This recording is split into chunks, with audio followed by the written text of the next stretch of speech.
Hello youngsters, do you know human body is made with the dust of the earth? నరుడు నేలమంటి నుండి చేయబడ్డవాడని ఆదికాండము 2వ అధ్యాయము 7వ వచనంలో స్పష్టంగా రాశారు. నరుని దేవుడు నేలమట్టితో రూపించి నరుని యొక్క నాసికా రంధ్రంలో జీవవాయువును ఊదగా నరుడు జీవాత్మాయను అని. అదే ఆదికాండము 3వ అధ్యాయము 19వ వచనంలో నీవు నేల నుంచి తీయబడితివి కాబట్టి తిరిగి మన్నే అయిపోదువుగాక అని మరి దేవుడు నరుని విషయంలో పలికినది బైబిల్లో ఆది కాలము నుంచే మరి అనేక మంది నమ్మారు. మరి నరుని దేవుడు నేలమట్టితో రూపించాడని, man made with dust, that's why at his death he will mix with the dust. ఆయన మరణము తర్వాత తిరిగి మళ్ళా నేలకే చేరుతాడు, మట్టికి మన్నుగా చేరుతాడు. కొద్దిగా విద్యావంతులు అయిపోయిన తర్వాత కొత్త నాగరికతలు వచ్చిన తర్వాత ప్రజలు నవ్వడం మొదలుపెట్టారు. మనం మట్టితో చేయబడ్డమేంట్రా. మరి చాలామంది తత్వవేత్తలు, చాలామంది శాస్త్రవేత్తలు ఒక తప్పుడు నిర్ణయానికి వచ్చి మట్టి నుంచి కాదు నరుడు చేయబడ్డది. మరి నరుడిలో రకరకాల అవయవాలు ఉన్నాయి, రకరకాల వ్యవస్థలు ఉన్నాయి. డైజెస్టివ్ సిస్టమ్ అని, రెస్పిరేటరీ సిస్టమ్ అని, రిప్రొడక్టివ్ సిస్టమ్ అని, మరి ఇన్ని సిస్టమ్స్, మరి వాటికి తగ్గ ఆర్గాన్స్, గుండె, బ్రెయిన్, కిడ్నీ, లివరు, ఇంత వాల్యుబుల్ ఆర్గాన్స్ అన్నీ కూడా మట్టితో ఎలా చేయబడతాయి? కాదు, సంథింగ్ వీఆర్ మిస్సింగ్ అని మరి ఎంతోమంది బయాలజికల్ ఎవాల్యూషనిస్టులు అసలు ఎక్కడి నుంచి చేయబడ్డాం, దీని యొక్క కాంపోజిషన్ ఏంటి అని రకరకాల ప్రయోగాలు క్రీస్తు పూర్వం నుంచి కూడా మొదలుపెట్టారు. అయితే క్రీస్తు శకం అయ్యేంత వరకు కూడా దాని ప్రయోగాలు పూర్తి స్థాయిలోకి రాలేదు.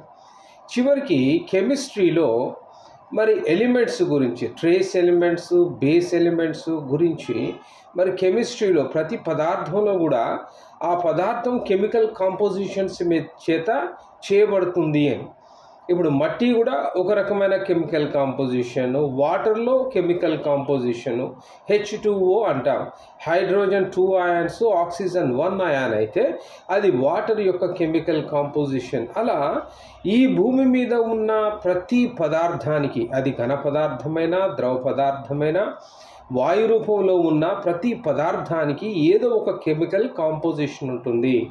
కాబట్టి మరి హ్యూమన్ బాడీ యొక్క కెమికల్ కాంపోజిషన్ ఏంటి, అసలు హ్యూమన్ బాడీలో ఎలాంటి కాంపోజిషన్తో చేయబడ్డది అనే ఈ యొక్క పరిశోధన, క్రీస్తు పూర్వం ప్రారంభించబడ్డ పరిశోధన, అనేక మంది శాస్త్రవేత్తలు గతించిపోయారు. ఒక కంక్లూషన్లోనికి రాలేని పరిశోధన అద్భుతంగా క్రీస్తు శకం 16వ శతాబ్దంలో దీనికి ఒక కంక్లూషన్ వచ్చింది.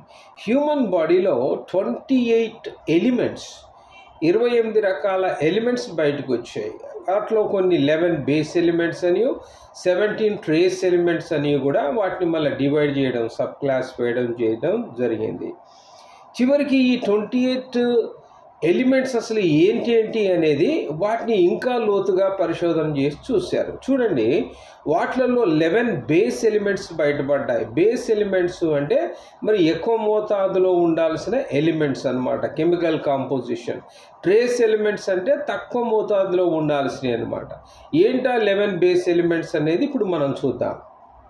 Oxygen, carbon, hydrogen, nitrogen, calcium, phosphorus, potassium, sulphur, sodium, chlorine, magnesium.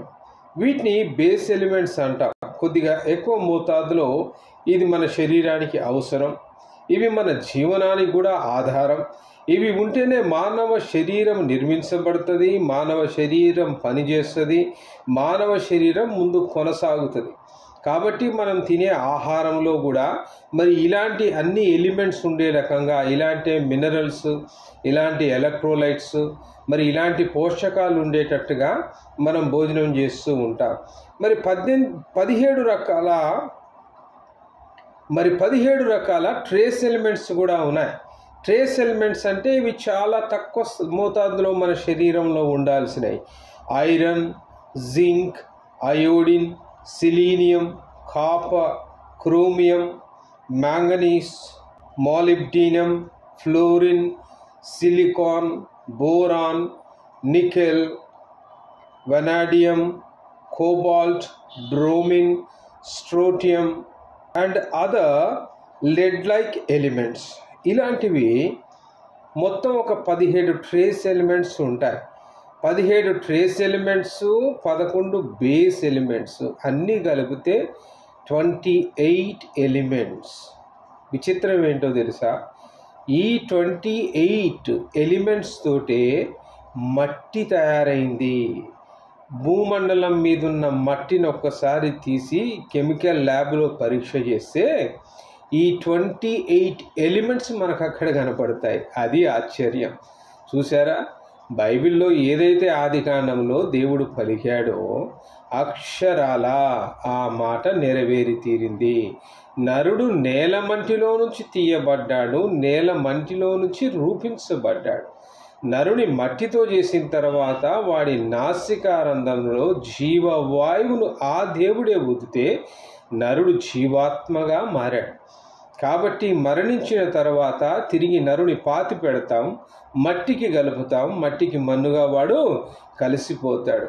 బైబిల్లో రాయబడ్డ ఈ మాట ఆనాడు అనేకులు నమ్మినా మధ్య మధ్యలో శాస్త్రవేత్తలమని చెప్పుకుంటూ కొంత మిడిమిడి జ్ఞానముతో పొరపాటు చేసి లేదు మట్టితోటి చేయబడలేదు, మరి మనిషి యొక్క నిర్మాణం మరి రకరకాల కెమికల్స్ చేత, రకరకాల మినరల్స్ చేత, మరి వేరే పదార్థాల చేత రూపించబడ్డారు అని ప్రజలను దరిదాపు కొన్ని శతాబ్దాలు, దశాబ్దాలుగా మరి శాస్త్రవేత్తలు అనబడ్డ వారు నమ్మించితే దేవుడు అట్టి శాస్త్రవేత్తల్లో నుంచి ఒక బలమైన టీమును బయటికి తీసుకొచ్చి 16వ శతాబ్దంలో మరి ఆ కెమిస్ట్రీ రూపుదిద్దుకోవడం, ఆ కెమికల్ ఎలిమెంట్స్ ఏంటి అనేది బయటికి రావడం, మట్టి యొక్క ఎలిమెంట్స్, అసలు మట్టిలో ఎలాంటి ఎలిమెంట్స్ అనేవి ఉన్నాయి, ఆ మట్టిలో ఉన్న మినరల్స్ ఏంటి, మట్టిలో ఉన్న ఎలక్ట్రోలైట్స్ ఏంటి అని మరి ఈరోజు స్కూల్లో చదువుకుంటున్న విద్యార్థులందరూ కూడా చక్కగా పీరియాడిక్ టేబుల్ వేసి దాంట్లో ఉన్న బేస్ ఎలిమెంట్స్, ట్రేస్ ఎలిమెంట్స్ గురించి నేర్చుకునే అంత సింపుల్గా శాస్త్రీయం మరి విజ్ఞానం అనేది అభివృద్ధిలోకి వచ్చింది. కాబట్టి అభివృద్ధి చెందిన అట్టి సైంటిఫిక్ థియరీస్లో నుంచి దేవుడు తిరిగి తన బిడ్డల్ని నిలబెట్టుకున్నాడు.